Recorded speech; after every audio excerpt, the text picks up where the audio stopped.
The last light at platform 3. You saw her narration slow burn. Low. The train arrived at Bhavapur station at exactly 7:10 p.m.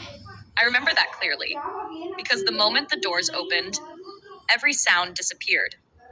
Not faded, not softened, erased. No insects, no wind, no distant engines, just silence so heavy it pressed against my ears. My phone said 7:26 p.m. I stared at it longer than necessary, waiting for the time to correct itself. It didn't.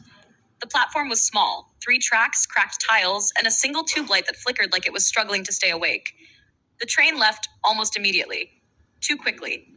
As it vanished into the dark, I realized something unsettling. No one waved goodbye. No one spoke. No one even looked at each other. They had stepped off the train like they were following instructions they couldn't remember being given. I stepped forward. My footsteps made no sound. The tea stall was open. That felt wrong. The old man behind it stirred a pot that never boiled. The liquid inside moved, but there were no bubbles, no heat. "Chai?" he asked. He didn't look at me. "Yes," I said. My voice sounded delayed, like it reached my ears half a second after I spoke. He placed the cup down gently. "You shouldn't have noticed the time," he said.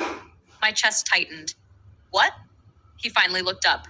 His eyes reflected the tube light, but there was no expression behind them.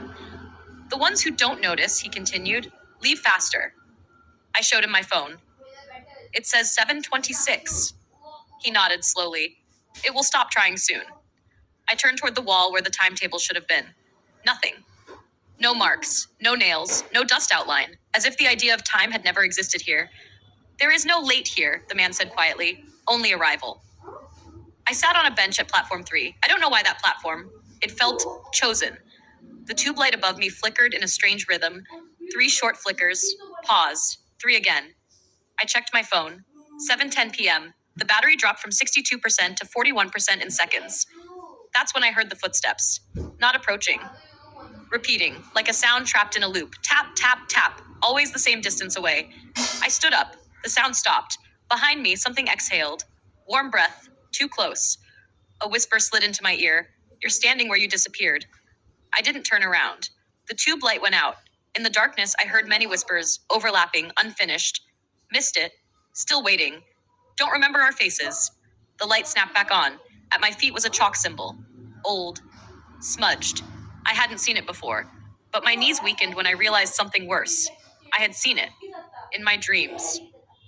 The bench behind me was carved with names. Too many. Some scratched lightly, some dug deep, all crossed out. Except one. Mine. I ran.